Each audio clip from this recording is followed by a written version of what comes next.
Hello नमस्कार साथियों, स्वागत है सभी दोस्तों के सेशन में। और आज हम राजस्थान जीके के बहुत ही महत्वपूर्ण पॉइंट पर बात करेंगे। 2021 का 31 अगस्त का जो हमारा एग्जाम है बीएसटीसी का, उसमें हमें कैसे सफलता प्राप्त करनी है और कौन कौन से जो पॉइंट है राजस्थान जीके के महत्वपूर्ण पॉइंट इसमें देखने वाले हैं। और बहुत सारे क्वेश्चंस हम इसमें देखेंगे, तो फटाफट आप लाइव में कमेंट में जवाब देते रहिए कि जी हाँ, हमारा ये सही हो रहा है, गलत हो रहा है, क्या हो रहा है। फटाफट कमेंट में उत्तर देना है, जरूर देखें और सफलता सुनिश्चित जरूर करें कि हो चुका है युद्ध का आगाज, युग बदलने की तैयारी, जीत उसी की होगी जिसका संघर्ष है जारी। अभी अगर कोई संघर्ष करता है तो सफलता उसी की है।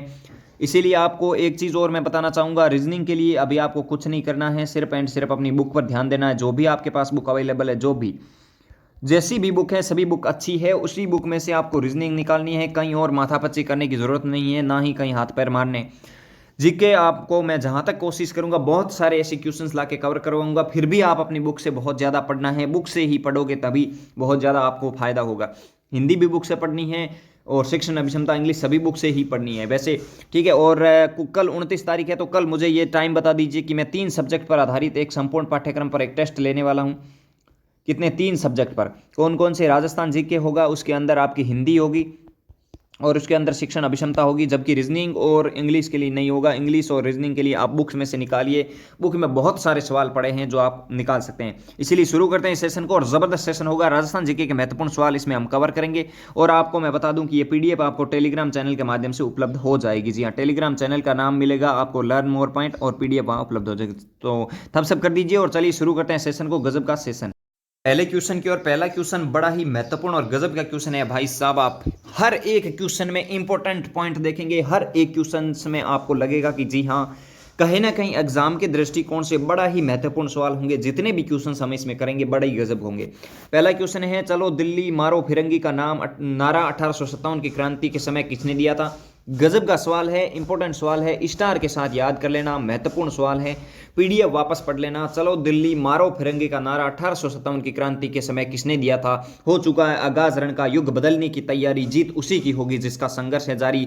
चलिएगा, आइएगा, सभी जल्दी से जुड़ जाइए और कमेंट में उत्तर देते रहिए। फटाफट एक दोस्तों के साथ शेयर कर दीजिए और लाइक जरूर कर देना सेशन को। तो चलिए शुरू करते हैं सेशन को, और जबरदस्त सेशन के साथ उत्तर देते रहिए फटाफट। क्या होगा इसका राइट ऑप्शन? कुशाल सिंह जी, चंपावत शिवनाथ सिंह जी, तख्त सिंह जी, मेक मोशन। क्या होगा इसका राइट ऑप्शन? आप सभी परफेक्ट उत्तर देना है सभी को। क्या बात है, सभी एकदम राइट उत्तर दे रहे हैं और सभी के एकदम परफेक्ट उत्तर आ रहे हैं। इसका एकदम राइट उत्तर आप सभी के सामने शिवनाथ जी, शिवनाथ सिंह जी हो जाएगा। क्या हो जाएगा? शिवनाथ सिंह जी एकदम परफेक्ट उत्तर हो जाएगा। अशोक के ठाकुर थे शिवनाथ सिंह जी, इसका एकदम परफेक्ट उत्तर हो जाएगा। जी हाँ, नेक्स्ट क्वेश्चन पे चलते हैं। इससे पहले थोड़ा सा हम देख लेते हैं। शिवनाथ सिंह जी ने 1857 की क्रांति के समय अशोक के ठाकुर थे और उन्होंने ही चलो दिल्ली मारो फिरंगी का नारा दिया था। चलो दिल्ली मारो फिरंगी का नारा दिया था। ये कई बार पूछा गया क्वेश्चन है, ध्यान रख लेना। चलो दिल्ली मारो फिरंगी का नारा किसने दिया था? तो शिवनाथ सिंह जी ने। किस छावनी से संबंधित थे? तो अशोक के ठाकुर थे, और आउआ में जब वो क्रांति हुई थी उससे संबंधित ये अपना संबंध रखते हैं।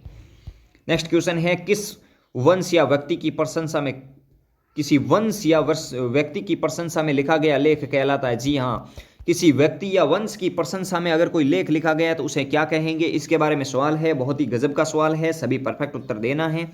क्या उसे हम प्रशस्ति कहेंगे, गुहालेख कहेंगे, स्तंभ लेख या शिलालेख? क्या कहेंगे उसको? जल्दी से सभी कमेंट में उत्तर देना है, परफेक्ट उत्तर आना चाहिए। बिना टाइम वेस्ट किए फटाफट उत्तर देना है। क्वेश्चन देखा और फट से टाइप कर दिया, क्वेश्चन देखा और फट से टाइप कर दिया।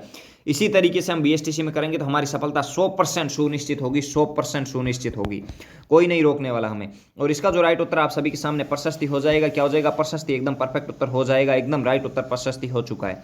नेक्स्ट क्वेश्चन पे चलते हैं। भूरिया बाबा आराध्य देव है? जी हाँ, भूरिया बाबा आराध्य देव है किसके, किस जाति के भूरिया बाबा आराध्य देव है? जी हाँ, बताना है। क्वेश्चंस का उत्तर परफेक्ट उत्तर है, गजब का उत्तर आना चाहिए सभी का। सहरिया के, भील के, ग्रासियों के, मीणाओं के? क्या होगा इसका राइट ऑप्शन?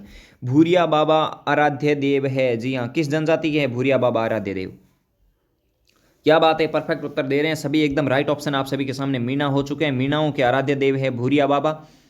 ठीक है, और इसके बारे में थोड़ा सा और देख लेते हैं नेक्स्ट क्वेश्चन पे। और नेक्स्ट क्वेश्चन बड़ा ही अच्छा और गजब का क्वेश्चन है, बहुत ही गजब का क्वेश्चन है, शानदार क्वेश्चन है।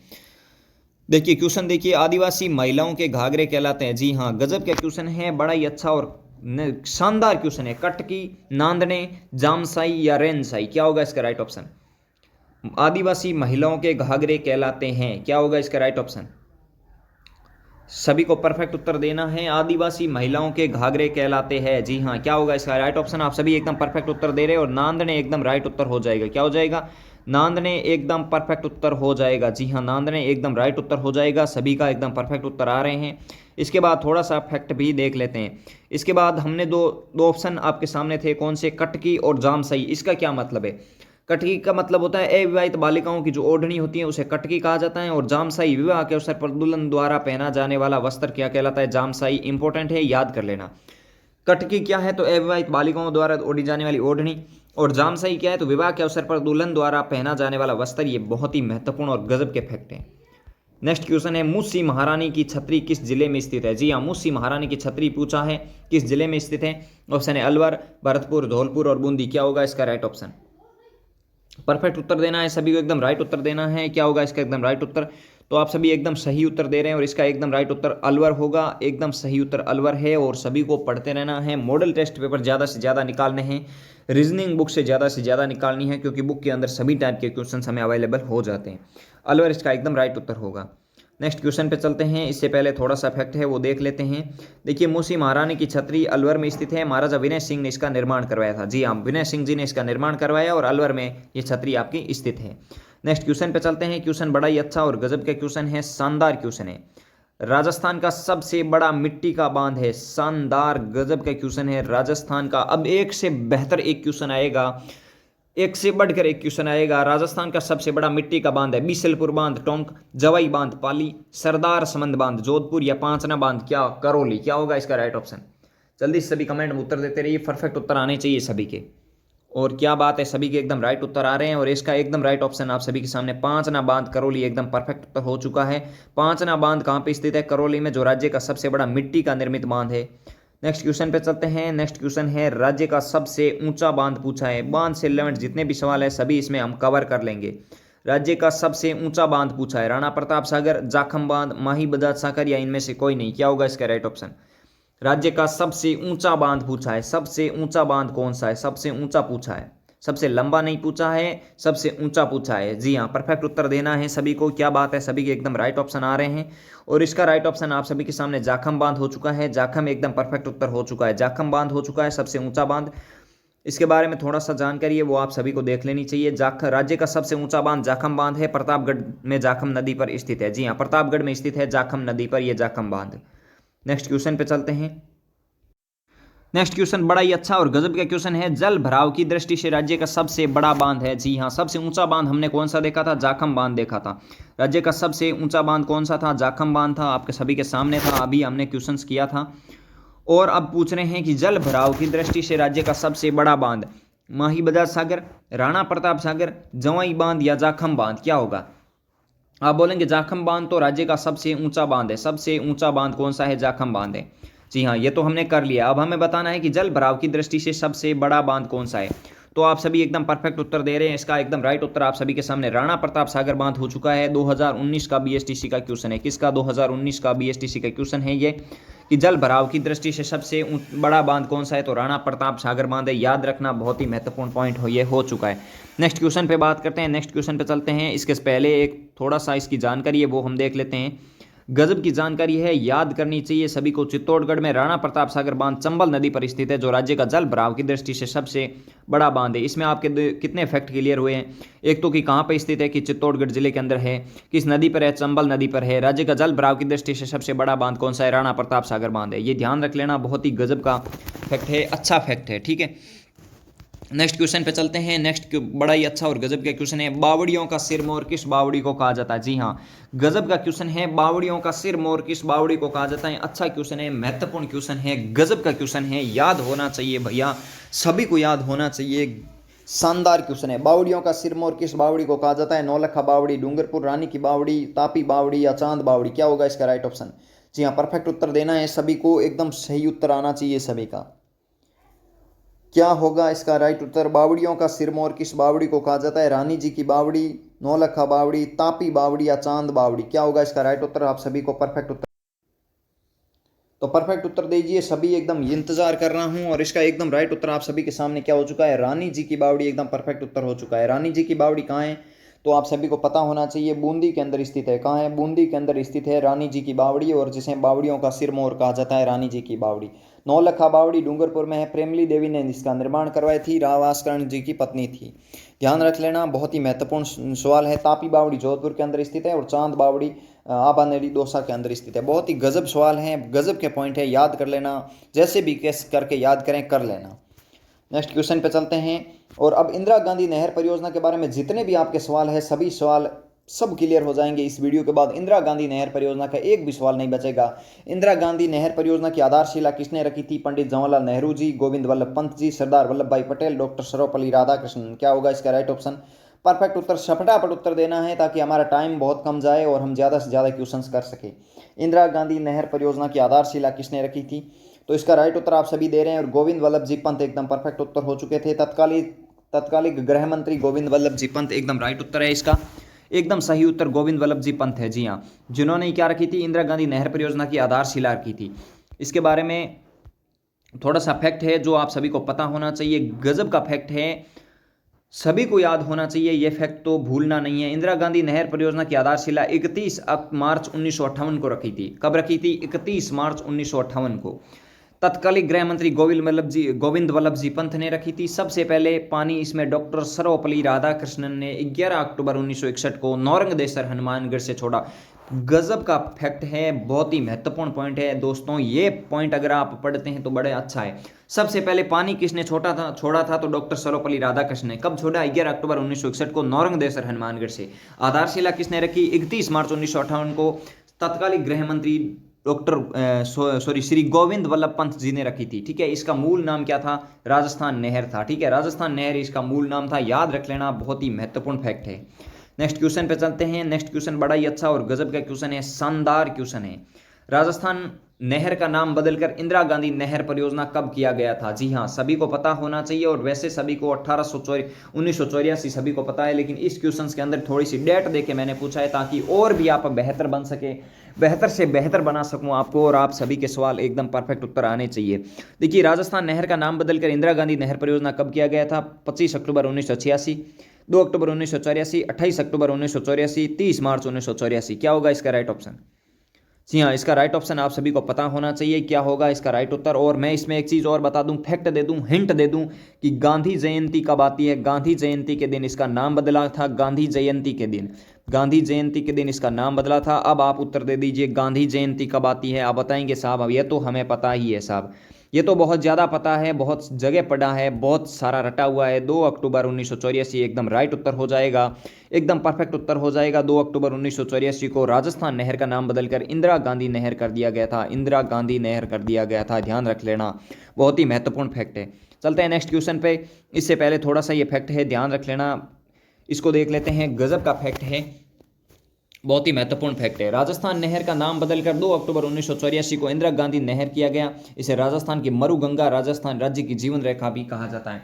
बड़ा ही अच्छा और गजब का फैक्ट है। राजस्थान नहर का नाम बदलकर 2 अक्टूबर 1984 को इंदिरा गांधी नहर किया गया। इसे राजस्थान की मरुगंगा में गंगा व राज्य की जीवन रेखा कहा जाता है। बड़ा ही अच्छा और गजब का फैक्ट है, याद कर लेना, किसी भी कीमत पर याद कर लेना, बस इतनी चीज मुझे चाहिए। नेक्स्ट क्वेश्चन बड़ा ही अच्छा और गजब का क्वेश्चन है। क्वेश्चन आपके सामने है, इंदिरा गांधी नहर परियोजना के जनक किसे कहा जाता है? जी हाँ, इंदिरा गांधी नहर परियोजना के जनक किसे कहा जाता है? अच्छा और गजब का सवाल है, इंदिरा गांधी नहर परियोजना के जनक किसे कहा जाता है? डॉक्टर सर्वपल्ली राधाकृष्णन। आप बोलेंगे साहब डॉक्टर सर्वपल्ली राधाकृष्णन ने तो पानी छोड़ा था 1961 को नौरंगदेसर हनुमानगढ़ से। जी हाँ। महाराजा गंगा सिंह, जवाहरलाल जी नेहरू, कंवर सेन। क्या होगा इसका राइट ऑप्शन? आप सभी के सामने होना चाहिए। जनक पूछा है, परियोजना का जनक पूछा है।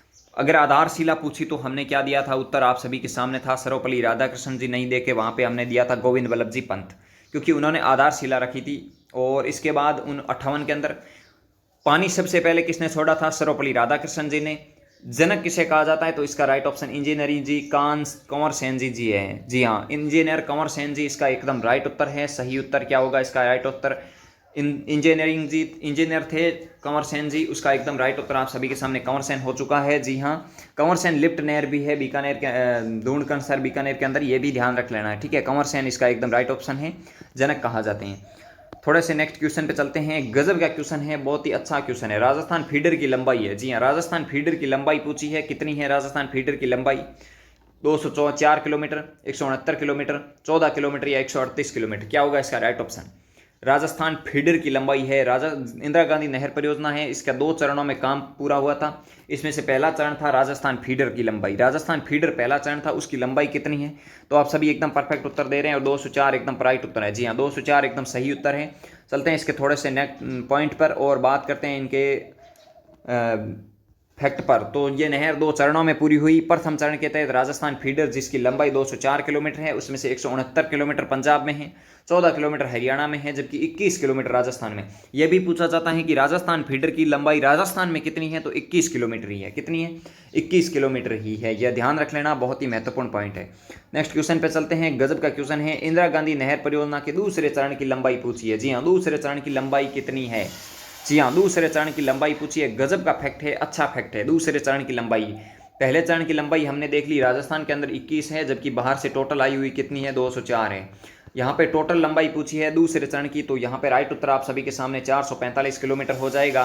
पहले 256 किलोमीटर रखा था, उसके बाद 156 किलोमीटर और ज़्यादा जोड़ दी थी। पहले 445, उसके बाद 256 रखी थी, पहले 256 रखी, उसके बाद 445 कर दी, क्योंकि पहले मोहनगढ़ जैसलमेर तक थी, अब गडरा रोड बाड़मेर तक है, जो आगे का क्षेत्र बढ़ाकर इसको बड़ी कर दी गई थी। ठीक है, तो वर्तमान में अगर पूछा जाए कि इंदिरा गांधी नहर परियोजना के दूसरे चरण की लंबाई कितनी है, तो 445 किलोमीटर ही होगी। कितनी होगी? 445 किलोमीटर।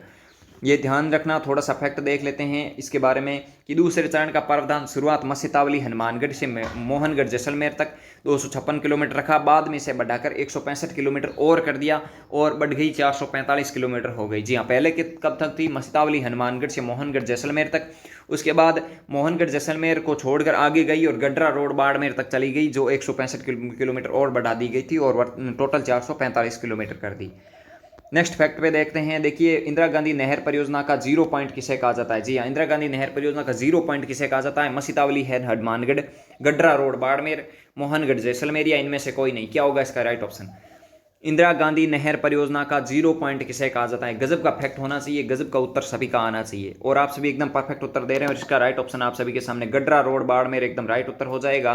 इंदिरा गांधी नहर परियोजना का 0 पॉइंट किसे कहा जाता है? तो गडरा रोड बाड़मेर को कहा जाता है। महत्वपूर्ण पॉइंट है, अंतिम पॉइंट गडरा रोड बाड़मेर है, यह भी पूछा जाता है। नेक्स्ट क्वेश्चन पे चलते हैं। इंदिरा गांधी नहर परियोजना की कुल लंबाई, इंदिरा गांधी नहर परियोजना की कुल लंबाई पूछी है, सिर्फ राजस्थान में नहीं पूछी है। कुल लंबाई कितनी है? 480 किलोमीटर, 649 किलोमीटर, 169 किलोमीटर, या इनमें से कोई नहीं? क्या होगा इसका राइट ऑप्शन आप सभी के सामने? परफेक्ट उत्तर आना चाहिए, एकदम सही उत्तर आना चाहिए और आप सभी एकदम सही उत्तर दे रहे हैं और इसका राइट ऑप्शन आप सभी के सामने 649 किलोमीटर हो चुका है। 649 किलोमीटर टोटल इंदिरा गांधी नहर परियोजना की लंबाई है।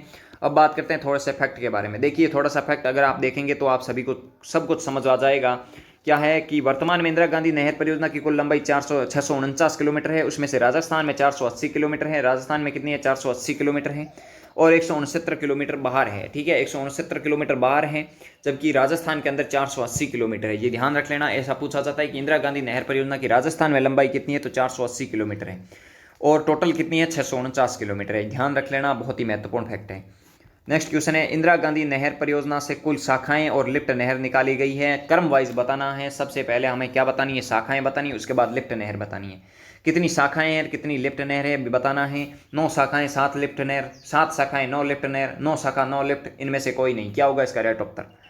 परफेक्ट उत्तर आना चाहिए, एकदम सही उत्तर आना चाहिए और आप सभी एकदम सही उत्तर दे रहे हैं और एक नंबर इसका एकदम राइट उत्तर हो चुका है। 9 शाखाएं 7 लिफ्ट एकदम सही उत्तर है। जी हाँ, 9 शाखाएं निकाली गई हैं, 7 लिफ्ट नहर निकाली गई हैं। देख लेते हैं थोड़ा सा। 9 शाखा और 7 लिफ्ट नहर निकाली गई है। परफेक्ट उत्तर है सभी के। जी हाँ, परफेक्ट उत्तर है सभी के। नेक्स्ट क्वेश्चन बहुत ही अच्छा और गजब का क्वेश्चन है, शानदार क्वेश्चन है। पन्ना लाल बारूपाल लिफ्ट नहर का पुराना नाम क्या था? जी हाँ, कुछ लिफ्ट नहरें थी जो 7 लिफ्ट नहरें थी, उनका नाम बदल दिया गया और पुराना नाम पूछा है। पन्ना लाल बारूपाल लिफ्ट नहर का पुराना नाम क्या था? वर्तमान में नाम है पन्ना लाल बारूपाल, पुराना नाम क्या था? इसका राइट उत्तर देना है। कंवर सेन लिफ्ट नहर, चौधरी कुंभाराम लिफ्ट नहर, गजनेर लिफ्ट नहर या डॉक्टर करणी सिंह लिफ्ट नहर? क्या होगा इसका राइट ऑप्शन? आप सभी को देना है और आप सभी एकदम परफेक्ट उत्तर दे रहे हैं और गजनेर लिफ्ट नहर एकदम परफेक्ट उत्तर हो रहा है। क्या हो जाएगा? गजनेर लिफ्ट नहर एकदम सही उत्तर हो जाएगा। जी हाँ, पन्ना लाल बारूपाल लिफ्ट नहर का पुराना नाम क्या है? गजनेर लिफ्ट नहर एकदम सही उत्तर है। देखते हैं थोड़े से फैक्ट। पन्ना लाल बारूपाल लिफ्ट नहर का पुराना नाम गजनेर लिफ्ट नहर था। क्या था? गजनेर लिफ्ट नहर था। थोड़े से फैक्ट और हैं, ये भी ध्यान रख लेना, बहुत ही गजब के फैक्ट हैं। कंवर सेन लिप्टनेर का पुराना नाम लूणकरण सर लिप्टनेर था। चौधरी कुंभाराम लिप्टनेर का पुराना नाम नोहर सावा लिप्टनेर था। डॉक्टर करणी सिंह लिप्टनेर का पुराना नाम कोलेज लिप्टनेर था। याद रख लेना, बहुत ही महत्वपूर्ण फैक्ट है, अच्छा फैक्ट है, गजब का फैक्ट है। 4 लिप्टनेर के पुराने नाम और नए नाम बता चुका हूं। इससे पूछा जाता है, नोहर सोवा लिप्टनेर का नया नाम चौधरी कुंभाराम है। लूणकरण सर लिप्टनेर का नया नाम कंवर सेन है। कोलैत लिप्टनेर का नया नाम डॉक्टर करणी सिंह है। सभी फैक्ट याद होने चाहिए, गजब के फैक्ट है। और गजनेर लिप्टनेर का आप सभी को पूछा जाता है तो आपको क्या उत्तर देना है, पन्नालाल बारूपाल लिप्टनेर, इसका उत्तर देना है। नेक्स्ट क्वेश्चन पे चलते हैं। अच्छा फैक्ट है, गजब का फैक्ट है, गजब का क्वेश्चन है नेक्स्ट भी, और शानदार क्वेश्चन है, आया हुआ क्वेश्चन है। पंडित जवाहरलाल नेहरू ने भारत का नवीन मंदिर किसे कहा था? पंडित जवाहरलाल नेहरू ने भारत का नवीन मंदिर किसे कहा था? इंदिरा गांधी नहर परियोजना को, भाखड़ा नांगल परियोजना को, यमुना लिंक नहर को, या इनमें से कोई नहीं? क्या होगा इसका राइट उत्तर? पंडित जवाहरलाल नेहरू ने भारत का नवीन मंदिर किसे कहा था? गजब का फैक्ट है, तुक्का मत मारना, क्वेश्चन को देख के करना। इस क्वेश्चंस को देख के करना, तुक्का मत मारना, तुक्का मत मारना, इस क्वेश्चंस को देख के करना, या माइनस मार्किंग होगी। सॉरी, बीएसटीसी में कोई माइनस मार्किंग नहीं होती है, लेकिन इस टेस्ट के अंदर माइनस मार्किंग है। तुक्का मत मारना भाई, बीएसटीसी के अंदर कोई नेगेटिव मार्किंग नहीं होती भैया, कोई नेगेटिव मार्किंग नहीं है। काफ़ी सारे मेरे भाइयों ने कमेंट भी किया था कि कोई नेगेटिव मार्किंग नहीं है, सब के सब क्वेश्चंस आपको अटेंड करके आना है, एक भी क्वेश्चन नहीं छोड़ना है। ध्यान रख लेना, जो भी आता है करना है, जैसा भी आता है करना है, बस करना है 200 में से 200 क्वेश्चन करके आना है। इस क्वेश्चन का राइट उत्तर आप सभी के सामने क्या हो जाएगा? भाखड़ा नांगल परियोजना एकदम राइट उत्तर हो जाएगा। क्या हो जाएगा? भाखड़ा नांगल परियोजना एकदम परफेक्ट उत्तर हो जाएगा। जी हाँ, भाखड़ा नांगल परियोजना एकदम सही उत्तर है, जिसे पंडित जवाहरलाल नेहरू जी ने भारत का नवीन मंदिर कहा था। जी हाँ, नेक्स्ट क्वेश्चन पे चलते हैं। इससे पहले थोड़ा सा फैक्ट है, वो आप सभी को देखना है। भाखड़ा नांगल परियोजना को पंडित जवाहरलाल नेहरू ने भारत का नवीन मंदिर कहा है, जिससे हनुमानगढ़ जिला लाभान्वित होता है। क्या होता है? जिससे हनुमानगढ़ जिला है वो जल से लाभान्वित होता है भाखड़ा नांगल परियोजना से। नेक्स्ट क्वेश्चन अच्छा और गजब का क्वेश्चन है, शानदार क्वेश्चन है। राज्य का सबसे लंबा बांध पूछा है। मैंने सबसे ऊंचा बांध कौन सा बताया? जाखम बांध। जल भराव की दृष्टि से सबसे बड़ा बांध कौन सा है? राणा प्रताप सागर बांध। राज्य का सबसे लंबा बांध पूछा है, कौन सा बांध है? ऑप्शन आपके सामने देखिए, राणा प्रताप पहले ही बता चुका हूं, जल भराव की दृष्टि से सबसे बड़ा बांध है, आप इसको काट देंगे। जाखम बांध सबसे ऊंचा बांध है। फिर कोटा बैराज और माही बजाज सागर में से कौन सा होगा इसका राइट उत्तर? राज्य का सबसे लंबा बांध। और आप सभी एकदम परफेक्ट उत्तर दे रहे हैं, और इसका राइट उत्तर आप सभी के सामने माही बजाज सागर एकदम परफेक्ट उत्तर हो जाएगा। राज्य का सबसे लंबा बांध पूछा जाए तो माही बजाज सागर बांध हो जाएगा। जी हाँ, माही बजाज सागर बांध कहाँ स्थित है वो भी आप सभी को पता होना चाहिए। माही बजाज सागर माही नदी पर स्थित है, जो राज्य का सबसे लंबा बांध है, और जो बांसवाड़ा जिले में स्थित है। कहाँ पे स्थित है? बांसवाड़ा जिले के अंदर स्थित है। नेक्स्ट क्वेश्चन पे चलते हैं, और नेक्स्ट क्वेश्चन बड़ा ही अच्छा और गजब का क्वेश्चन है। कत्था किस वृक्ष की लकड़ी से बनता है? अच्छा और गजब का क्वेश्चन है, इंपॉर्टेंट क्वेश्चन के फैक्ट में डाल दीजिए, याद करना है सभी को। कत्था किस वृक्ष की लकड़ी से बनता है? जी हाँ, कत्था किस वृक्ष की लकड़ी से बनता है? तेंदू की, खेर की, महुआ की, या टिमरू की? किससे बनता है? कत्था किस वृक्ष की लकड़ी से बनता है? सभी परफेक्ट उत्तर देना है, सभी का एकदम राइट उत्तर आना चाहिए। क्या होगा इसका राइट उत्तर? सभी एकदम राइट उत्तर दे रहे हैं, क्या बात है। कत्थोड़ी जाति इसका कत्था बनाती है, और खेर वृक्ष इसका एकदम राइट उत्तर हो जाएगा। क्या हो जाएगा? खेर वृक्ष एकदम राइट उत्तर हो जाएगा। कत्था किस लकड़ी से बनता है? तो खेर वृक्ष की लकड़ी से ही कत्था बनता है। और बीड़ी बनती है तेंदू के पत्ते से। क्या बनती है? बीड़ी बनती है तेंदू के पत्ते से। और दारू बनता है, या फिर कहे कि जो मदिरा बनता है, मदिरा कहते हैं, मदिरा पान, जो आदिवासी लोग सेवन करते हैं, उसका वो बनता है महुआ के वृक्ष से। क्या बनता है? महुआ के वृक्ष से। तेंदू के पत्ते से बीड़ी बनती है, ध्यान रखना, परफेक्ट तरीके से बता दूं, तेंदू से क्या बनती है? बीड़ी। ठीक है, ये ध्यान रख लेना। खेर से क्या बनता है? कत्था बनता है। ठीक है, और महुआ से बनती है शराब, कह सकते हैं शराब, या फिर आप इसको दारू कह सकते हैं, या फिर मदिरा पान भी कह सकते हैं। ठीक है, ध्यान रख लेना, कई सारे ऐसे नाम आ जाते हैं, याद रख लेना। तेंदू से बीड़ी, खेर से कत्था, महुआ से शराब। नेक्स्ट क्वेश्चन पे चलते हैं। नेक्स्ट क्वेश्चन है, वागड़ का चिक्कू किस वृक्ष के फल को कहा जाता है? बहुत अच्छा सवाल है, गजब का सवाल है। वागड़ का चिक्कू किस वृक्ष के फल को कहा जाता है? तेंदू या टिमरू के वृक्ष, खेर, महुआ, या इनमें से कोई नहीं? क्या होगा इसका राइट ऑप्शन? वागड़ का चिक्कू किस वृक्ष के फल को कहा जाता है? क्या बात है, सभी एकदम परफेक्ट उत्तर दे रहे हैं, और इसका राइट उत्तर आप सभी के सामने तेंदू या टिमरू हो चुका है। टिमरू या तेंदू एकदम परफेक्ट उत्तर हो चुका है। वागड़ का चिक्कू किस वृक्ष से कहा जाता है? तेंदू और टिमरू एक ही चीज होती है, एक ही चीज है, लेकिन नाम दो है। ठीक है, तेंदू या टिमरू के वृक्ष से जो फल प्राप्त होता है उसे हम वागड़ का चीकू कहते हैं, ध्यान रखना। नेक्स्ट क्वेश्चन पे चलते हैं। नेक्स्ट क्वेश्चन बड़ा ही अच्छा और गजब का क्वेश्चन है। किस लोक देवता के मंदिर पर बिस्मिल्लाह अंकित है? अच्छा और गजब का क्वेश्चन है, किस लोक देवता के मंदिर पर बिस्मिल्लाह अंकित है? जी हाँ, बिस्मिल्लाह अंकित है पूछा है हड़बू जी, पाबू जी, गोगा जी, रामदेव जी। क्या होगा इसका राइट उत्तर? किस लोक देवता के मंदिर पर बिस्मिल्लाह अंकित है? जी हाँ, एकदम परफेक्ट उत्तर आना चाहिए। बिस्मिल्लाह अंकित पूछा है, क्या होगा इसका राइट ऑप्शन? आप सभी एकदम परफेक्ट उत्तर देते हैं और गोगा जी एकदम राइट उत्तर हो जाएगा। क्या हो जाएगा? गोगा जी एकदम राइट हो जाएगा। गोगा पीर, गोगा बप्पा भी इन्हें कहते हैं। लोक देवता गोगा जी के जो मंदिर है उस पर बिस्मिल्लाह अंकित है, जो मकबरे नुमा मंदिर है। किस नुमा? मकबरे नुमा। देखिए, गोगा मेडी हनुमानगढ़ में मंदिर का निर्माण फिरोज शाह तुगलक ने करवाया, जिस पर बिस्मिल्लाह अंकित है। जी हाँ, क्या अंकित है आप सभी के सामने? बिस्मिल्लाह अंकित है। आप सभी को पता होना चाहिए बिस्मिल्लाह अंकित है। इसका एकदम राइट उत्तर आप सभी के सामने बिस्मिल्लाह गोगा मेड़ी है हनुमानगढ़ में, और गोगा जी के मंदिर पर ही बिस्मिल्लाह अंकित है। फिरोज शाह तुगलक ने इसका निर्माण करवाया था, और जो मकबरे नुमा मंदिर है। नेक्स्ट क्वेश्चन पे चलते हैं। अच्छा क्वेश्चन है, गजब का क्वेश्चन है, सभी परफेक्ट उत्तर। नेक्स्ट क्वेश्चन का उत्तर सभी को देना है। मारवाड़ में सर्वप्रथम ऊंट लाने का श्रेय किसको जाता है? मारवाड़ में सर्वप्रथम ऊंट लाने का श्रेय गोगा जी को, रामदेव जी को, हड़बू जी को, पाबू जी को। क्या होगा इसका राइट ऑप्शन? मारवाड़ में सर्वप्रथम ऊंट लाने का श्रेय किसको जाता है? सभी एकदम परफेक्ट उत्तर देंगे, और एकदम सही उत्तर आप सभी दे रहे हैं, और इसका राइट ऑप्शन आप सभी के सामने पाबू जी हो चुका है। क्या हो चुका है? पाबू जी एकदम सही उत्तर हो चुका है, एकदम परफेक्ट उत्तर हो चुका है। पाबू जी एकदम सही उत्तर है, पाबू जी। थोड़े से और देख लेते हैं नेक्स्ट क्वेश्चन पर। और राजस्थान की सर्वाधिक लोकप्रिय फड़ किस लोक देवता की है? जी हाँ, सर्वाधिक लोकप्रिय फड़ पूछी जाती है। अच्छा और स्टार लगाने वाला क्वेश्चन है। राजस्थान की सर्वाधिक लोकप्रिय फड़ किस लोक देवता की है? देव नारायण जी की, पाबू जी की, रामदेव जी की, इनमें से कोई नहीं। क्या होगा इसका राइट ऑप्शन? आप सभी एकदम परफेक्ट उत्तर देंगे। सर्वाधिक लोकप्रिय फड़ पूछी है, क्या होगा इसका राइट उत्तर? और आप सभी को पता होना चाहिए, और राइट उत्तर आप सभी के सामने पाबू जी हो चुका है। जी हाँ, पाबू जी एकदम परफेक्ट उत्तर हो चुका है। राज्य की सबसे लोकप्रिय फड़ पूछी जाए तो पाबू जी इसका एकदम राइट उत्तर हो जाएगा। ठीक है, और इसके साथ ही एक फैक्ट है कि राज्य की सबसे लोकप्रिय फड़ पाबू जी की है, और सबसे लंबी व सबसे छोटी फड़ किसकी है? देव नारायण जी की है। क्या क्या बात है, अच्छे क्वेश्चन है, परफेक्ट क्वेश्चन है, गजब के क्वेश्चन है, एग्जाम आने योग्य क्वेश्चन है। सबसे लंबी व सबसे छोटी देव नारायण जी की है, जबकि सबसे लोकप्रिय फड़ पाबू जी की है। नेक्स्ट क्वेश्चन पे चलते हैं। निम्न में से कौन से लोक देवता पंचपीरों में शामिल नहीं है? पंचपीर कौन से हैं वो भी बताने वाला हूं, और इनमें से कौन से दो लोक देवता जो पंचपीर में शामिल नहीं है? हड़बू जी, मेहाजी मांगलिया, पाबू जी या तेजा जी। कौन से लोक देवता है जो पंचपीर में शामिल नहीं? पूछा है, याद रख लेना, नहीं पूछा है। नहीं वाले क्वेश्चन ध्यान से देखने। तो आप सभी एकदम परफेक्ट उत्तर दे रहे हैं, और इसका राइट ऑप्शन आप सभी बोलेंगे साहब तेजा जी पंचपीर में शामिल नहीं है। कौन नहीं है? तेजा जी पंचपीर में शामिल नहीं है। तो पंचपीर में शामिल कौन कौन है भाई, वो बता देते हैं। देखिए, पंचपीर में शामिल है आपके हड़बू जी, गोगा जी, रामदेव जी, मेहाजी मांगलिया और पाबू जी। 5 हो चुके हैं। हड़बू जी, गोगा जी, रामदेव जी, मेहाजी मांगलिया और पाबू जी, ये सभी किसमें? पंचपीर में आते हैं। याद रख लेना, पंचपीर इन्हें ही कहा जाता है, रट लेना। बाबा रामदेव जी किसका अवतार माना जाता है? जी हाँ, बाबा रामदेव जी किसका अवतार माना जाता है? श्री राम का, लक्ष्मण का, कृष्ण का या शिव का? क्या होगा इसका राइट उत्तर? बाबा रामदेव जी किसका अवतार माना जाता है? बाबा रामदेव का जन्म हुआ था उंडू काश्मीर शिव तहसील बाड़मेर के अंदर। उंडू काश्मीर शिव तहसील बाड़मेर के अंदर इनका जन्म हुआ था, और इनकी जो समाधि है वो रुणीचा जैसलमेर के अंदर पड़ता है, रामदेवरा वहाँ पे है। ध्यान रख लेना, सबको पता है, और इसका राइट उत्तर आप सभी को पता होना चाहिए। और कृष्ण के अवतार है, कौन है? कृष्ण के अवतार है बाबा रामदेव जी। ठीक है, याद रख लेना।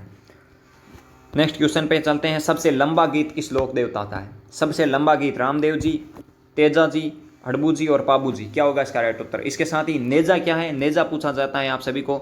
नेजा है वो रामदेव जी की ध्वजा को नेजा कहा जाता है। रिखिया क्या है? रिखिया पूछा जाता है। रिखिया, रिखिया क्या है? रिखिया जो इनके जो भक्त होते हैं, रिखिया कहा जाता है उन्हें, मेघवाल जाति के रिखिया कहा जाता है। इन्होंने कांबड़िया पंथ की स्थापना की थी। रामदेव जी ने क्या किया था? कांबड़िया पंथ की स्थापना की थी। ठीक है, कांबड़िया पंथ की स्थापना की। इसके साथ ही जो तहरे ताली नृत्य वो कांबड़िया जाति द्वारा किया जाता है। तहरे ताली नृत्य जो रामदेव जी के मेले में ही किया जाता है, जो 13 मंजीरें बांध के ही किया जाता है, तहरे ताली नृत्य। याद रख लेना, बहुत ही अच्छा फैक्ट है। सबसे लंबा गीत रामदेव जी का है, याद है सभी को। एकदम सही उत्तर आप सभी दे रहे हैं, और इसका राइट उत्तर आप सभी के सामने रामदेव जी हो चुका है। जी हाँ, सबसे लंबा गीत किसका है? रामदेव जी का है, लोक देवता में पूछा है तो। ठीक है, जैसलमेर के भाटी राजवंश की कुल देवी। जैसलमेर के भाटी राजवंश की कुल देवी पूछा है। चामुंडा माता, आवड़ माता, स्वांग्या माता और करणी माता। पीडीएफ उपलब्ध हो जाएगी भाई, टेंशन मत लो। पीडीएफ टेलीग्राम चैनल पर उपलब्ध हो जाएगी। चैनल जरूर ज्वाइन कर लेना। टेलीग्राम का चैनल का नाम आप सर्च कर लेना, लर्न मोर पॉइंट। वो चैनल बिना स्पेस के लिखना। चैनल का जो लोगो है वही लोगो वहाँ आपको देखने को मिल जाएगा। ठीक है, वहाँ से आप ज्वाइन कर लेना। और जैसलमेर के भाटी राजवंश की कुल देवी चामुंडा माता, आवड़ माता, स्वांग्या माता या करणी माता। तो आप सभी एकदम परफेक्ट उत्तर दे रहे हैं, और इसका राइट उत्तर आप सभी के सामने स्वांग्या माता हो चुका है। स्वांग्या माता एकदम राइट उत्तर है। जैसलमेर के भाटी राजवंश की कुल देवी है स्वांग्या माता। जी हाँ, नेक्स्ट क्वेश्चन पे चलते हैं। और इससे पहले ये थोड़ा सा फैक्ट है, भाटी राजवंश की कुल देवी स्वांग्या माता है। सुगन चिड़ी को इसी माता का अवतार माना जाता है। जी हाँ, सुगन चिड़ी को इसी माता का अवतार माना जाता है। नेक्स्ट क्वेश्चन है, रुमाल वाली देवी के नाम से जाना जाता है। अच्छा क्वेश्चन है, गजब का क्वेश्चन है, कई बार एग्जाम आया हुआ क्वेश्चन है। रुमाल वाली देवी के नाम से जानी जाती है स्वांग्या माता, करणी माता, तन्नोट माता, जीण माता। क्या होगा इसका राइट उत्तर? आप सभी का एकदम परफेक्ट उत्तर आने चाहिए, एकदम सही उत्तर आने चाहिए, परफेक्ट उत्तर आने चाहिए। और आप सभी एकदम सही उत्तर दे रहे हैं, तन्नोट माता। जी हाँ, तन्नोट माता एकदम सही उत्तर है। रुमाल वाली देवी के नाम से किसे जाना जाती है? तन्नोट देवी को जानी जाती है। देखिए, तन्नोट माता को रुमाल वाली देवी कहा जाता है, इसके साथ ही तन्नोट माता को थार की वैष्णो देवी कहा जाती है। थार को वैष्णो देवी, तन्नोट माता, रुमाल वाली देवी तन्नोट माता। और इनकी जो पूजा करते हैं वो बीएसएफ के जवान करते हैं, बॉर्डर सिक्योरिटी फोर्स के जवान होते हैं, वही इनकी सेवा करते हैं। ठीक है, ये ध्यान रख लेना, बहुत ही अच्छा है। और पोखरण जैसलमेर के अंदर इनके मंदिर स्थित है, तन्नोट जैसलमेर के अंदर। नेक्स्ट क्वेश्चन है, बाण माता का मंदिर किस जिले में स्थित है? जी हाँ, बाण माता का मंदिर किस जिले में स्थित है? चित्तौड़गढ़ में, उदयपुर में, राजसमंद में या जालौर में? कहाँ पे स्थित है? बाण माता सिसोदिया राजवंश की कुल देवी थी बाण माता। और बाण माता का मंदिर किस जिले में स्थित है पूछा है? चित्तौड़गढ़ में है, उदयपुर में है, राजसमंद में है, जालौर में? क्या होगा इसका राइट उत्तर? सभी के एकदम परफेक्ट उत्तर आने चाहिए। बाण माता का मंदिर किस जिले में स्थित है? और आप सभी एकदम सही उत्तर दे रहे हैं, और इसका राइट उत्तर आप सभी के सामने उदयपुर हो चुका है। उदयपुर एकदम परफेक्ट उत्तर है। बाण माता का मंदिर उदयपुर के अंदर स्थित है। जी हाँ, थोड़ा सा देख लेते हैं। बाण माता मेवाड़ के सिसोदिया वंश की कुल देवी है। केलवाड़ा उदयपुर में गड्डी में इनका मंदिर है। केलवाड़ा उदयपुर में गड्डी में इनका मंदिर है, याद रख लेना, क्योंकि 2-3 जिले हमें मिलते हैं, जैसे चित्तौड़गढ़, उदयपुर और राजसमंद। अगर तीनों मिल गए तो कंफ्यूज 100% होते हैं। इस कंफ्यूज को दूर करने के लिए याद रखना, केलवाड़ा उदयपुर गड्डी में इनका मंदिर है। किसका? बाण माता का। ध्यान रख लेना। मेवाड़ के जो सिसोदिया थे, इनके कुल देवता पूछे जाएं तो वो थे आपके एकलिंग जी, और जबकि कुल देवी पूछे जाए तो बाण माता है। ध्यान रख लेना, बहुत ही अच्छा फैक्ट है। नेक्स्ट क्वेश्चन पे चलते हैं। देवी देवताओं में सबसे लंबा गीत किसका है? जी हाँ, देवी देवताओं में सबसे लंबा, सिर्फ देवताओं में पूछा था तो हमने उत्तर दिया था किसका? देवता का पूछा था तो हमने उत्तर दिया था रामदेव जी। लेकिन अगर पूछा जाए सिर्फ दोनों के अंदर पूछा जाए, देवी देवताओं दोनों में सबसे लंबा गीत, मतलब दोनों का कंपेरिजन करके अगर सबसे लंबा गीत देखा जाए तो किसका होगा? सिर्फ देवताओं में किसका होगा? रामदेव जी का समय। और दोनों के अंदर सबसे लंबा किसका होगा? जीण माता, करणी माता, स्वांग्या माता या चामुंडा माता? क्या होगा इसका राइट उत्तर? तो आप सभी एकदम, क्या बात है, सभी परफेक्ट उत्तर दे रहे हैं, और इसका राइट उत्तर आप सभी के सामने जीण माता हो चुका है। क्या हो चुका है? जीण माता एकदम परफेक्ट उत्तर हो चुका है। एकदम परफेक्ट उत्तर है जीण माता। जी हाँ, ध्यान रख लेना, जीण माता एकदम परफेक्ट है। नेक्स्ट क्वेश्चन पे चलते हैं, और अच्छा क्वेश्चन है क्योंकि यह क्वेश्चन करंट से रिलेवेंट है। चामुंडा माता मंदिर जोधपुर में हुई भगदड़ 2008 की जांच किस कमेटी द्वारा की गई थी? जी हाँ, चामुंडा माता मंदिर जोधपुर में मेहरानगढ़ में स्थित है चामुंडा माता का मंदिर, जहाँ 2008 में एक भगदड़ हुई थी जिसमें काफ़ी सारे लोगों की जान चली गई थी। उसकी कौन सी कमेटी जांच कर रही है? टेलर आयोग, जसराज चोपड़ा कमेटी, मुन्ना लाल भट्टा आयोग या एडवर्ड कमेटी? क्या होगा इसका राइट उत्तर? जी हाँ, क्या होगा इसका राइट उत्तर? भगदड़ 2008 की जांच किस कमेटी द्वारा की गई है? सभी एकदम परफेक्ट उत्तर आने चाहिए, और आप सभी एकदम सही उत्तर दे रहे हैं। जसराज चोपड़ा कमेटी एकदम सही उत्तर है। जी हाँ, जसराज चोपड़ा कमेटी ने इसकी जांच की है, और इसकी रिपोर्ट कब आई है? हाल ही में, यानी 2019 के अंदर इनकी रिपोर्ट आई है। जी हाँ, ध्यान रख लेना, अच्छा क्वेश्चन है। चामुंडा माता मंदिर मेहरानगढ़ जोधपुर जिले में स्थित है। 2008 में मची भगदड़ में काफ़ी सारे लोगों की जान गई। इसके बाद इसकी जांच है वो जसराज चोपड़ा कमेटी द्वारा की गई, और इसकी रिपोर्ट 2019 में आई थी। कब आई थी? 2019 के अंदर इसकी रिपोर्ट आई थी। याद रखना, कई बार पूछा जाता क्वेश्चन है। नेक्स्ट क्वेश्चन पे चलते हैं। राज्य की एकमात्र देवी जिनके पीठ की पूजा की जाती है। एकमात्र देवी है जिनके पीठ की पूजा की जाती है। एकमात्र देवी है जिनके पीठ की पूजा की जाती है। याद होना चाहिए, ब्राह्मणी माता, आई माता, जीण माता या केला देवी? क्या होगा इसका राइट ऑप्शन? सभी के एकदम परफेक्ट उत्तर आने चाहिए। एकमात्र देवी जिनके पीठ की पूजा की जाती है। शानदार, गजब का क्वेश्चन है, और आप सभी एकदम परफेक्ट उत्तर दे रहे हैं, और इसका राइट उत्तर आप सभी के सामने ब्राह्मणी माता हो चुका है। ब्राह्मणी माता एकदम राइट उत्तर हो चुका है। एकमात्र देवी जिनके पीठ की पूजा की जाती है वो आप सभी के सामने कौन हो गई है? ब्राह्मणी माता हो चुकी है। नेक्स्ट क्वेश्चन पे चलते हैं। नेक्स्ट क्वेश्चन आप सभी के सामने है। करणी माता के बचपन का नाम पूछा है। जी हाँ, गजब का क्वेश्चन है। करणी माता के बचपन का नाम? सिद्धि देवी, सिद्धिबाई, रिद्धिबाई, जसोलबाई, सफेदबाई? क्या होगा इसका राइट उत्तर? करणी माता के बचपन का नाम पूछा है। सभी के एकदम परफेक्ट उत्तर आने चाहिए, और इंतजार कर रहा हूँ, सभी एकदम राइट उत्तर देंगे। युग बदलने की तैयारी हो चुकी है तो युग बदलिए, हो चुका है युद्ध का आगाज, युग बदलने की तैयारी, जीत उसी की होगी जिसका संघर्ष है जारी। संघर्ष अभी जारी है ना, तो फिर जारी रखिए, मेहनत करते रहिए, सफलता का अपनी सुनिश्चित करते रहिए। अब की बार हमें सफलता सुनिश्चित करनी है, सफल होना है। और याद रखना, सफल हमें 100% होना है, 100% सफल होना है, इसीलिए याद करना पड़ेगा। इन क्वेश्चंस को जरूर याद करना। और रिद्धि बाई इनका एकदम परफेक्ट उत्तर हो जाएगा। जी हाँ, रिद्धि बाई परफेक्ट उत्तर हो जाएगा। अगर सेशन अच्छा लग रहा है ना, तो अभी तक मैंने इसीलिए नहीं कहा कि आप वैसे भी काम कर देते हैं, इसीलिए कुछ ज़्यादा बोलने की ज़रूरत नहीं है। और आप सभी को बहुत बहुत धन्यवाद, सभी को बहुत बहुत धन्यवाद। आज हमारे कल ही हो गए थे 6000 प्लस सब्सक्राइब हो चुके हैं, और आप सभी बहुत ही अच्छा प्यार दे रहे हैं, सभी का दिल से धन्यवाद है। जल्दी से जल्दी उम्मीद और आशा पूरी है कि 10 के भी हो जाएंगे, 10 के भी जल्दी से जल्दी हो जाएंगे। आप सभी से आशा और उम्मीद पूरी है, जबकि आपने इतना जल्दी से सब कुछ करवा दिया। Thank you thank you thank you. इसके साथ ही लाइक ज़रूर कर देना अगर सेशन अच्छा लग रहा है तो, सेशन अच्छा लग रहा है तो लाइक ज़रूर कर देना। जहाँ तक मैं कोशिश पूरी करता हूँ, क्योंकि मेरे पास इतने संसाधन नहीं है कि मैं सब कुछ आपको उस टाइप से, अगर मैं अपनी बायोग्राफी पर एक वीडियो बनाऊँ तो आप खुद कहेंगे कि जी हाँ, क्योंकि काफ़ी सारे ऐसे संसाधनों की आवश्यकता होती है जिससे कि हम बनाते हैं। हालांकि जो मेरे पास एक माइक था छोटा सा, वो भी कल खराब हो गया, इस वजह से जो वॉइस में प्रॉब्लम आ रही है। करणी माता के बचपन का नाम रिद्धि बाई एकदम परफेक्ट है। आप सभी के प्यार और भरोसा इस तरह से बना रहा तो एक दिन सब कुछ कर डालेंगे, और आप सभी के इतना प्यार और भरोसे के लिए ही तो मैं यहाँ खड़ा हूँ। Thank you, all the best. चलिएगा नेक्स्ट क्वेश्चन पे चलते हैं, और आवल बावल की संधि के बारे में बताना है। आवल बावल की संधि कब व किन के मध्य हुई थी? आवल बावल की संधि कब हुई थी ये बता दीजिए, और कब हुई थी और किन के मध्य हुई थी ये भी बताना है। देखिए 1437, 1448, 1453 या 1457, क्या होगा इसका राइट उत्तर? एकदम परफेक्ट उत्तर देना है। आवल बावल की संधि कब हुई? जी हाँ, क्या होगा इसका राइट उत्तर? और आप सभी एकदम परफेक्ट उत्तर दे रहे हैं, और इसका राइट उत्तर आप सभी के सामने 1453 हो चुका है। 1453 के अंदर ही आवल बावल की संधि हुई थी। नेक्स्ट क्वेश्चन पे चलते हैं, इससे पहले थोड़ा सा फैक्ट है, याद होना चाहिए। 1453 में आवल बावल की संधि महाराणा कुंभा व जोधा के मध्य हुई थी, जिसमें मारवाड़ मेवाड़ की सीमाओं का निर्धारण किया गया था। मारवाड़ व मेवाड़ की सीमाओं का निर्धारण किया गया था। यह हंसाबाई के प्रयासों से हुई थी। हंसाबाई कौन थी? लाखा जी की पत्नी थी, और मारवाड़ की जो राजकुमारी थी हंसाबाई, उनके प्रयासों से ही ये हुआ था। ठीक है, आवल बावल की संधि, ठीक है, महाराणा कुंभा द्वारा कुंभा व जोधा के मध्य हुई थी 1453 के अंदर।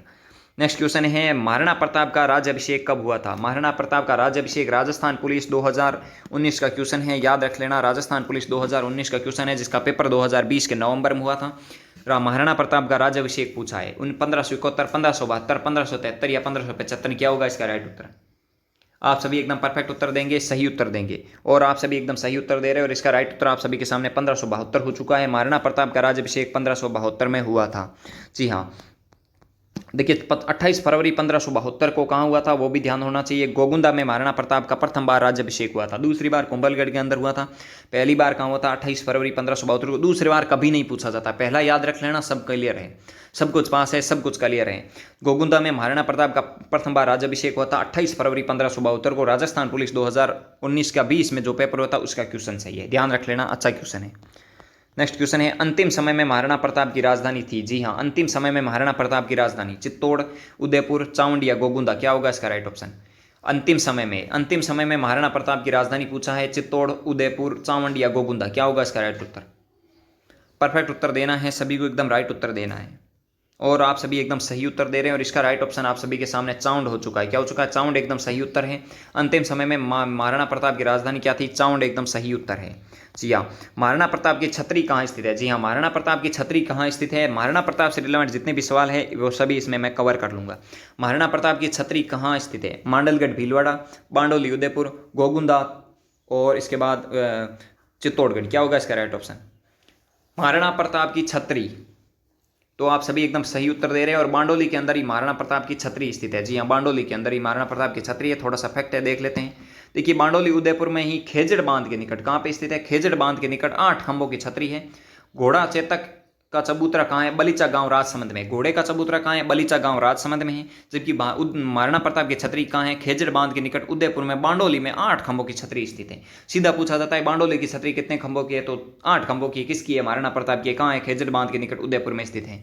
और चेतक घोड़े का जो चबूतरा कहाँ पे स्थित है? तो बलीचा गांव राजसमंद के अंदर स्थित है। नेक्स्ट क्वेश्चन पे चलते हैं।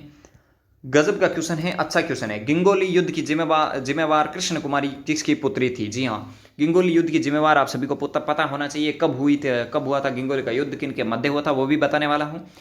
वैसे इस क्वेश्चन का उत्तर देना है। गंगोली युद्ध की जिम्मेवार रही कृष्ण कुमारी किसकी पुत्री थी? महाराणा राज सिंह, महाराणा भीम सिंह, महाराणा अमर सिंह, महाराणा करण सिंह। क्या होगा इसका राइट उत्तर? परफेक्ट उत्तर सभी को देना है, एकदम सही उत्तर आना चाहिए और आप सभी एकदम सही उत्तर दे रहे हैं और महाराणा भीम सिंह एकदम सही उत्तर है। क्या हो जाएगा? महाराणा भीम सिंह एकदम परफेक्ट उत्तर हो जाएगा इसका। गंगोली युद्ध की जिम्मेवार कौन थी? महाराणा भीम सिंह की पुत्री थी कृष्ण कुमारी। देख लेते हैं इसके बारे में थोड़ा सा फैक्ट आप सभी के सामने है। देखिए कृष्ण कुमारी महाराणा भीम सिंह की पुत्री थी और इनकी सगाई को लेकर मारवाड़ मानसिंह व जोधपुर जगत सिंह द्वितीय के मध्य 13 मार्च 1807 को गंगोली का युद्ध हुआ था। गंगोली का युद्ध हुआ था 13 मार्च 1807 को। हालांकि कृष्ण कुमारी भीम सिंह जी की पुत्री थी, इनकी जो सगाई थी वो मारवाड़ के जो शासक थे, शायद भीम सिंह जी थे, मारवाड़ के शासक भीम सिंह जी, उनसे की हुई थी। लेकिन भीम सिंह जी खत्म हो गए थे शादी से पहले ही। उसके बाद मान सिंह जी ने बोला मेरे से सगाई कर दो, तो भीम सिंह जी जो मेवाड़ के थे उन्होंने बोला नहीं, मैं अब इसकी सगाई तोड़ के कहाँ कर रहा हूँ, जगत सिंह जी से। तो उनके मध्य युद्ध हो गया, यही उसकी कहानी थी। उसके बाद 1810 के अंदर क्या हुआ, अमीर खां पिंडारी के कहने पर कृष्ण कुमारी ने जहर लेके आत्महत्या कर ली। ठीक है, ये भी थोड़ा सा ध्यान रख लेना।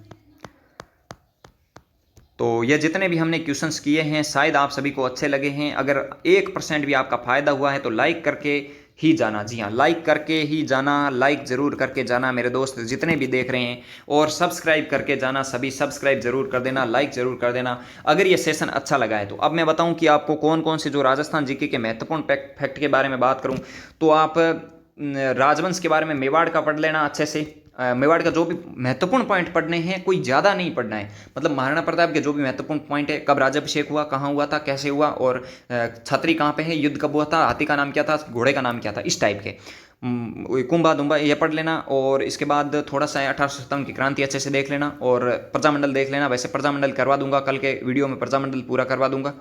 और भी जितने भी सवाल हैं जैसे आपके आर्ट एंड कल्चर से, ऐसे कोई एक फैक्ट हम छोड़ नहीं सकते, सबसे ज़्यादातर सवाल आ ही जाते हैं। लेकिन जहाँ तक रीति रिवाज से और आप सभी के किला से, दुर्ग से, बावड़ी से, नदियों से और इस टाइप के क्वेश्चन आ जाते हैं, याद कर लेना। और रीजनिंग आप सिर्फ बुक से निकालेंगे, पूरी उम्मीद है बुक से ही निकालेंगे। कोशिश पूरी करना बुक से निकालने की, रीजनिंग बुक से ही निकालनी है, कहीं और माथापच्ची नहीं करनी है। जहाँ तक कोशिश करिएगा, रोज़ाना इस टाइम जुड़ते रहिएगा और शाम तक भी कोशिश करेंगे अगर कोई वीडियो होगा तो लाने की। और इस सेशन को हम जहाँ तक उम्मीद और आशा के साथ अच्छा किया है। अगर आपको अच्छा लगे तो लाइक करके जाना और इस सेशन को ज़्यादा से ज़्यादा दोस्तों तक शेयर करना। Thank you, all the best, धन्यवाद। अच्छे से पढ़ते रहिए, मस्त रहिए और एग्जाम अच्छे से देखिए, सफलता सुनिश्चित करिए। और इस चैनल पर इंटरव्यू जरूर देना है सफलता होने के बाद। इंटरव्यू से पूरी आशा करता हूँ सभी से कि आप सफल होने के बाद इंटरव्यू जरूर देंगे। Thank you, all the best, धन्यवाद, शुभ दिन। कल मिलते हैं एक वीडियो के साथ, तब तक के लिए जय हिंद, जय भारत।